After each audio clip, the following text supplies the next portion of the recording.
Your entire personality and your worldview is simply what you have decided inside of your mind. If you visualize and decide inside of your mind that you're the kind of person who never quits, you become the kind of person who never quits. If you decide depression isn't real, you become the person who cannot be depressed. What you decide, what you 100% visualize, this is who you become. If you become the person who you decide is always happy, I'm a positive person. I'm always happy no matter what. When difficult things happen to me, I do not give up, I do not quit. That is what other people do. I'm the kind of person who smiles through the pain, smiles through the chaos. That's what makes me different than everyone else. If you keep repeating these things, you become that person. Because when something difficult happens to you, you enact out your visualizations. You are choosing the characters. You are choosing all the different spirits of the ancestry, which make you as a unique individual. You are choosing the stats that you're going to apply to your character for the video game. You are deciding what you want to be, and visualization is how you attribute the skill points to your avatar inside of the simulation. That is what visualization is for. Saying thank you for everything you already have, and then to take the skill sets that you want. You want to be grateful, you want to be happy, you want to be satisfied, you want to be hardworking, you want to be perspicacious, you want all of these things, and you are rewiring your brain to understand that's exactly who you are.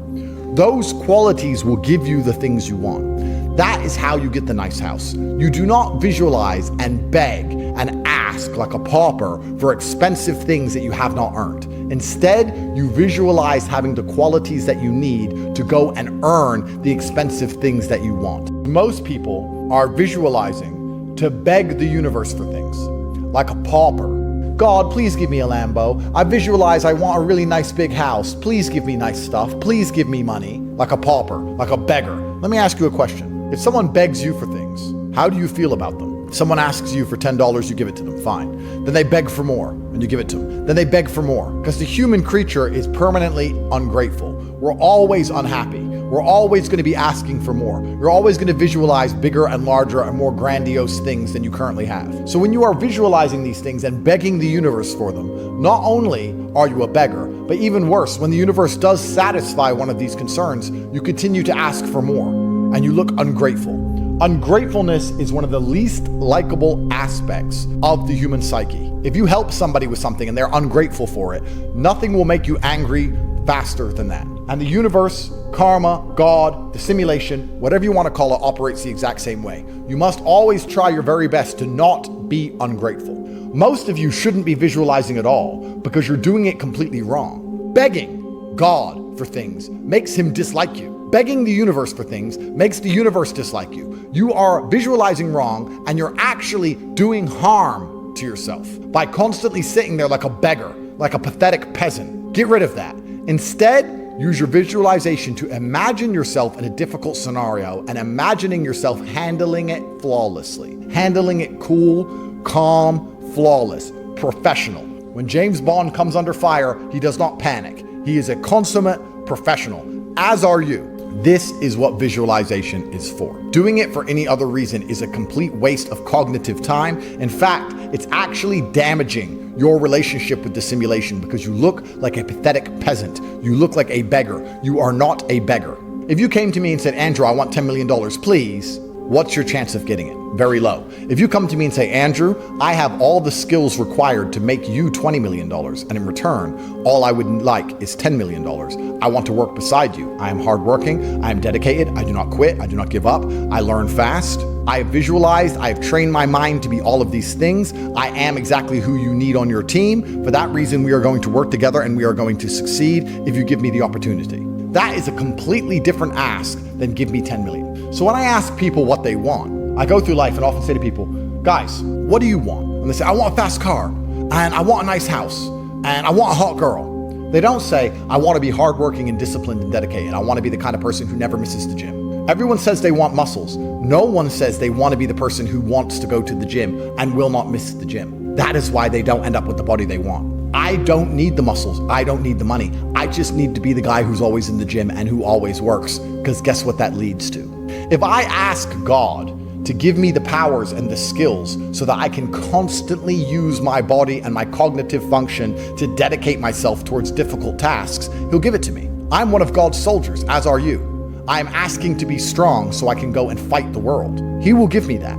He will not give me victories I did not earn. He will not give me money I did not earn. He will not give me women and houses and cars I do not deserve. He is not going to give me undeserved things, but he will give me the strength to go and fight if I am prepared to suffer and fight.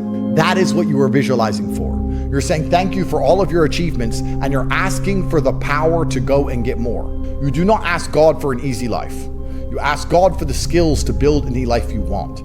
So what is the purpose of visualization? Well, there are two things you should be doing when you visualize. You should be disconnecting from the matrix, and you should be allowing your mind to run through the personal events you've gone through and to organize your thoughts. And you should be visualizing a future that you want to have, but not in a way where you're going to look like a beggar or a pauper. Give me lots of things I don't currently have. I want all this stuff. Give me all this stuff. Like a slut. You're not a slut, you're a man, and you want to earn things. You don't want to be given anything. You want to earn things, because that's what men do. Because you're not going to put any value on things which are given to you. You're going to put value on the things that you earn. You're not going to respect any of the things that are given to you. You want it to be hard. You want it to be difficult. You want to go through the mud. You want to suffer and bleed. You want to sweat. And by going through all of those things, you are attributing value to the end result. That is when you're going to be happy with what you get.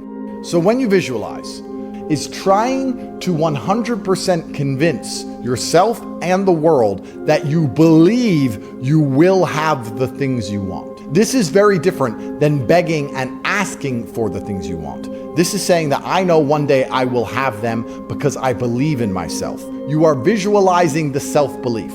You are not visualizing the fish, you're visualizing the fishing rod. You are prepared to go and work. You are prepared to suffer, sweat, sit out in the sun. You're prepared to wait a long period of time. You're prepared to do the difficult things to eventually get the fish that you want. However, you are not going to believe that you can pull this off unless you visualize and understand that you are perfectly capable of doing these things. So making money is one thing that everybody on the planet is obsessed with. It's true. We're all born into the capitalistic game. You cannot escape this game. You don't get to tick a box at the beginning of your life and say, I don't want to play capitalism. I want to live in a socialist utopia. That's not how it works. Whether you're born in India, Africa, or America, you need money. So everyone is constantly closing their eyes and thinking of and dreaming of big piles of money, and they're confused why it doesn't turn up. Nobody is closing their eyes and thinking of being a hard worker. What is God more likely to give you? A pile of money you didn't earn? Or the strength to work hard?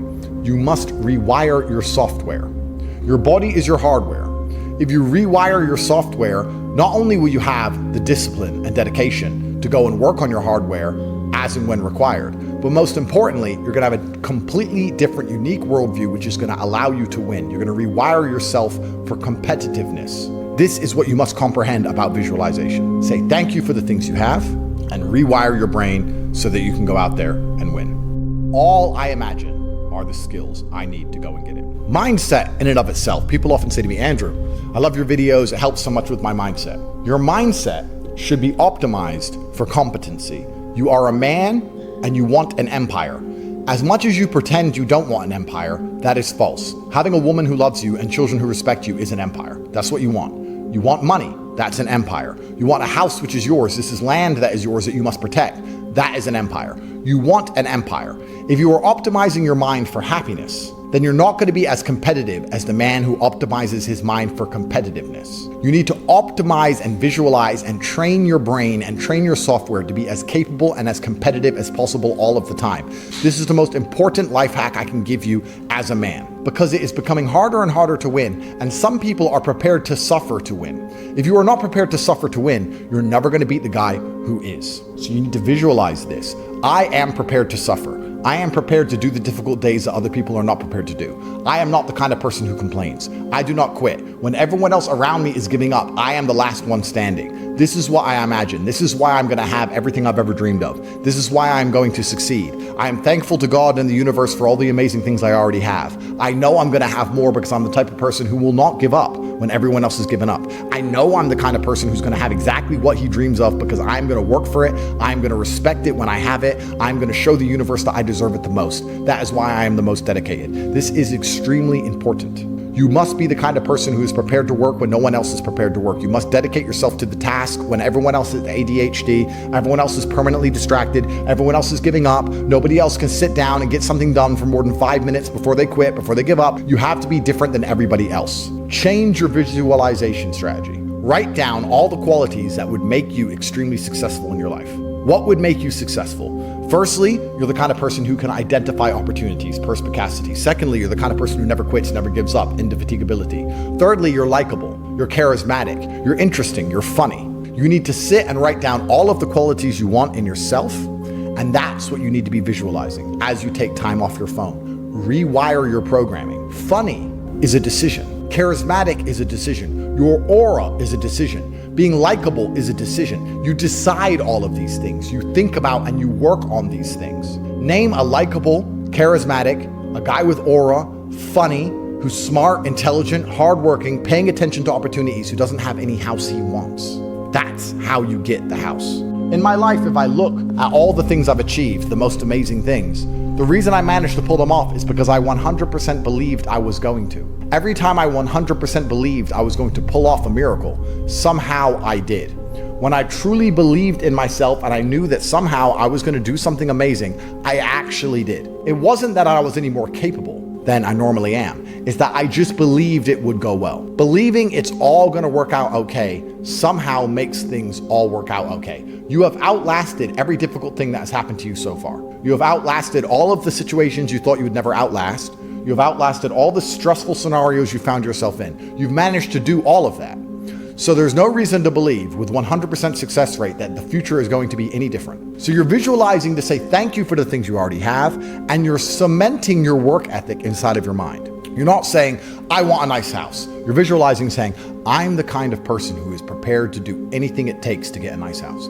I'm prepared to do any amount of work. I'm prepared to take on stressful tasks. I'm prepared to reply to as many people as I need to reply to. I'll do the late nights. I know I deserve this house, and I'm going to get it by proving I deserve it. I'm going to get it by working harder than everybody else. Life is a competition, and in the competition, the people who work the longest are rewarded. The indefatigable people are rewarded. I am not going to quit. I'm not going to give up. Everyone else is going to get tired. Everyone else is going to quit. Everyone else is going to complain. I'm not. I'm not that guy. I'm different than everyone else. And because I'll be the last one standing, because I'm the longest lasting, I'm going to get exactly what I deserve because I'm the person who never gives in. Most of you do not use your mind for what it's for. You've forgotten how to imagine things. You're permanently distracted by the matrix. You can scroll up and down on social media accounts, but you cannot close your eyes and vividly imagine. You can't give yourself goosebumps. You can't evoke an emotion in yourself anymore.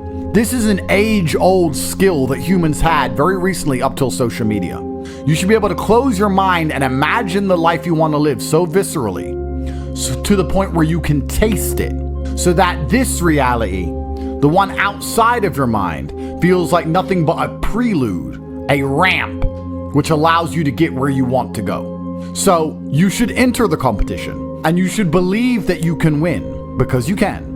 And you should imagine how much better your life will be if you win, so that if you do not win, you feel the bitter sting of remorse. You feel the emptiness on your driveway where a Lamborghini should be, so that you take the required action to then go and get a Lamborghini. The mind is that powerful. If you ask any champion of anything, they always envision themselves as champion all of the time. And the reason they do that is, one, so they feel confident, but two, so that if they don't become champion, they're more angry and more motivated for the next attempt to ensure that they do become champion. So that's the mentality and the mindset you have to have. Your mind is your number one ally in all things. A lot of you have been sabotaged internally by your own mind. Your own psyche is working against you. And I can tell by the questions you ask me. You come to me and say, Andrew, what do I do about the fact that I don't always feel like working? You're asking me how you deal with the treachery that you're experiencing from your own mental state. You should never have to deal with treachery. Nothing is worse than a traitor. What's more dangerous if you're in a trench? 100 extra enemies in the opposing trench, or one person in your trench going rogue and shooting you in the back? Which one are you truthfully more afraid of? you'll see that treachery is the most hated, heinous crime in history. It was one of the most severely punished crimes across all of human civilization for a reason, because it's very difficult to defend against treachery. So you have to have a genuine dislike and distaste and disgust for treachery, to the point where you do not allow yourself to betray yourself. When you have negative thoughts that prevent you from being the best version of yourself, you should understand that your mind is attempting to betray you, and you should feel disgust because you have enough enemies. If you're watching this and listening to this right now, I promise you, if I were to give a button to most humans on this planet, if I were to go up to an average man, 25-year-old man of average income anywhere in the world, and say, if you press this button, this guy's gonna die. And I'll show a picture of you holding your dog, cuddling, being a nice little boy, whatever you're doing. I'll make you look sweet and innocent. I'll say, if you press this button, this guy dies, but you get $100 million. You do understand that 99.9% of people will press that button, right? And they'll take that 100 million without remorse. They won't really think about you very much. And if they do, they'll distract themselves with a Lamborghini. That's it. They won't care about you. There's enough people in the opposing trench who are prepared to destroy you for self-interest that the idea of you not having every single part of you on your own side is truthfully sad. You need to be in a better position than that. You cannot allow your own mind to betray you ever.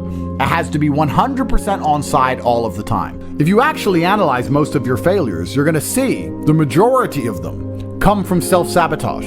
And once you're in a position like me where you never betray yourself, where your mind never lets you down, ever. Even in a Romanian jail cell, my mind didn't let me down. My mind knew exactly what I had to do. I did not miss a single day's training. I did not lose my mind. I did not go mental. I did not have a breakdown. I acted exactly as I was supposed to act. I was fully professional in all things. I got as much work done as I could possibly do. I was extremely productive. I used the experience for what it was. My mind never betrayed me. If you listen and look back on most of your failures, you're going to see that it was your own mind that betrayed you. It wasn't your enemies that tricked you. It wasn't your enemies that outmaneuvered you or outsmarted you. Most of you are not yet at high enough echelon to even have enemies of caliber. You were simply self-betraying. And until you identify that pattern and get yourself in the habit of ensuring that is impossible, then you're always going to lose against people who fully believe in themselves. If you believe you can run a marathon, you can run a marathon. If you don't believe you can run a marathon, you can't run a marathon, because a marathon is hard. And by believing in it, by truly believing you can do it, then you will your body to a different level than if you don't believe you can do it. It's the same with absolutely all things, including making money, including the gym, including dealing with mental struggle. Anxiety is self-betrayal. Panic is self-betrayal. Procrastination is self-betrayal. Laziness is self-betrayal. Lacking motivation is self-betrayal. All of these things are self-betrayal. Most of you, your largest enemy on the planet today is yourself. You are the one who is destroying your own prospects because you don't have your own mind under control. You know, one of the things that stupid people have that makes stupid people quite successful sometimes is irrational self-belief. And the smarter you are, sometimes the harder it is to irrationally believe in yourself. But if you're dumb enough, you can be arrogant enough to have this irrational self-belief, and you will see some people be very successful, and you say, how is this idiot successful? Because they're so stupid that they don't consider the idea of failure. Their mind isn't advanced enough. They are not cognitive enough to consider betraying their own being. They only see outsized. They don't self-reflect. If you're intelligent enough to self-reflect, you need to do it so that you can come up with feedback so that you can constantly improve. But be very aware of the trouble that can come from a mind that's not 100% on your side. My mind is 100% on my side in all ways. If I have to do something difficult, even if my body can't do it, my mind believes I can do it. All the time. Imagine you had a clone. Think for a second that you had a clone. You are now cloned. Another version of you instantly exists next to you, and they will obey everything you say. They have your capabilities, both physical and mental. Wouldn't you want your clone to be useful? You'd want to continue to live the same shit life you currently live. You'd want to sit around on the couch, play video games, but I guarantee you would yell at your clone and say, go get strong in the gym, you look weak. Go do this, make some money. Stop sleeping so much. Dedicate yourself. Come on, you're my clone. You can make enough money and you can become strong and important and valuable enough to save us from our eternal slavery. But you don't want to do it yourself because you know a cloned version of you has the capability to do amazing things, except you are a lazy idiot. You would yell at your clone to become its best version of itself so you could witness with your own eyes and show God that you're not a total fuck up and you could have been something that mattered, but you won't do it yourself because you want to sit on the fucking couch. Get up off your ass and do it. The point of this is the aura gamble. You get richer by gambling your money. You invest in something, which is effectively a gamble. Every time you have anything, you need to take it and double down, compounding interest. That's how you win. I got to the top with endless aura gambles. You think it wasn't an aura gamble to tell the judge in Romania they were fucking corrupt and to run my mouth to the media knowing they were setting me up, understanding they have a 99% conviction rate? You think that wasn't a fucking aura gamble? I should have just shut up and been quiet, and then my case would have gone away. But I didn't do that. I doubled down and pulled it off. My whole life has been risking everything, doubling down, and pulling it off. I will pull this off like I pulled off everything else. You see it as a gamble. I see it as necessary because I am perfectly happy to put my brand on the line, perfectly happy to gamble, perfectly happy to accept that there's a chance because anything could happen. Lightning could strike. There is a chance that I could lose. I'm happy to do that, but I'm not happy to sit there and let an opportunity pass me by because I was a fucking coward. I'm not a coward. I never have been. I will fight anybody on the planet. If I believe it is worth me doing, I will fight any man on the planet. I'm not concerned with aura gambles. My aura is expendable. It is to be spent. If everything was light all the time, then nothing would be light. It's a dark world, which is fine. If there's a dark world or it's an evil world, fine. It could be a completely dark world with one little ray of light. The light's still beautiful, right? So I don't think it's actually a pessimistic or a negative statement to say it's a dark world. It's just understanding the reality of the world we live in, and you need to search and find your individual light. You need to find your individual thing that inspires you as a whole. If you just live life as a very normal guy and there's nothing about you that's exceptional, you don't have a mission or you don't have a plan, or you're not there's nothing you stick up for, and you're just floating around the evil, and you're not even looking for the light, then yeah, I think it's a really evil world. Doesn't mean be a jackass, doesn't mean be an egomaniac. But in certain scenarios, there's absolutely no benefit to doubting yourself. When I was about to get in the cage, even if I knew the guy was a killer, there is no benefit to me thinking I'm gonna lose or I might lose. There's no benefit. If I lose, I lose, right? But you have to completely believe you're gonna win. That's the only way you're gonna do your best. Past the finish line. And yeah, that's right. So I would never believe I'm unlucky. I would never believe anything negative about myself because I refuse to self-sabotage. I have enough people out in the world who want to sabotage me. I'm not gonna do it to myself. My core principle is endless work. That is how you win in the end. You never give up and you endlessly persevere. It's hard to destroy the man who endlessly perseveres.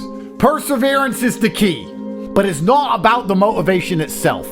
It's about the overall attitude towards the trench warfare, right? When you're in the trenches, there's people who give up, there's people who quit, there's people who sow FUD, there's people who feel sorry for themselves, there's people who want an easy way out, and there's other people who say, listen, this is a test.